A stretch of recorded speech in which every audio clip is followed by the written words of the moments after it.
Nah teman-teman, di sini ada komen, Pak gimana simulasi perhitungan PPN? Kan cuma naik 1%.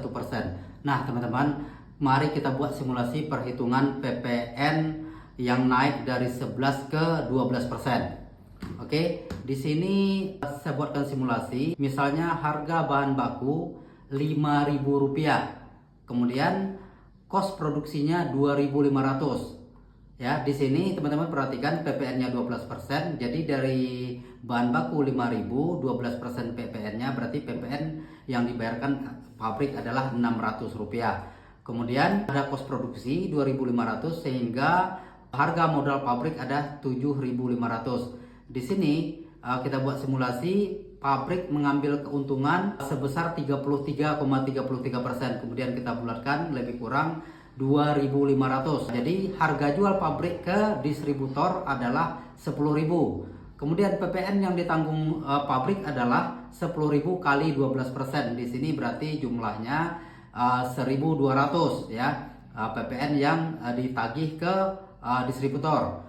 Kemudian distributor modal dasarnya adalah Rp10.000. Kemudian ambil di sini kita contohkan distributor ambil margin 15%. Sehingga harga jual distributor ke toko adalah 11.500.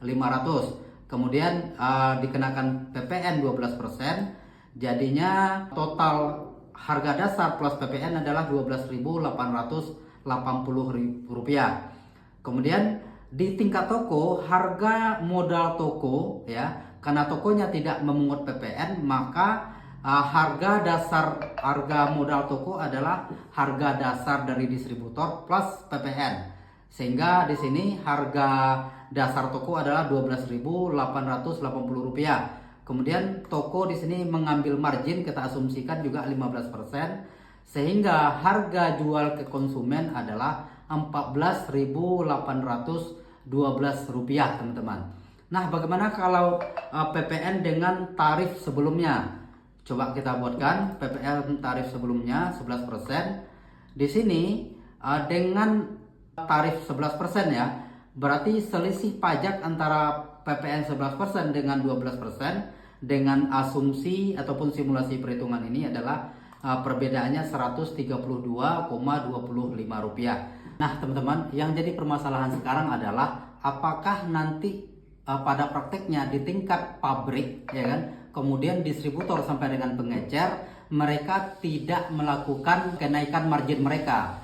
Tentu dengan kejadian seperti ini, nanti di tingkat pabrik dan distributor juga akan menaikkan margin keuntungan mereka. Kenapa? Karena nanti ada beban-beban lain yang juga akan memberatkan mereka. Contoh, misalnya beban listrik ya, kemudian ada beban-beban lain yang akan menambahkan kos mereka. Otomatis juga mungkin di tingkat pabrik dan distributor akan menaikkan margin mereka, sehingga kalau kejadiannya seperti itu, harga di tingkat konsumen sampai konsumen akan sulit dikontrol oleh pemerintah, dan itu bisa saja kenaikannya lebih dari 10%, teman-teman ya.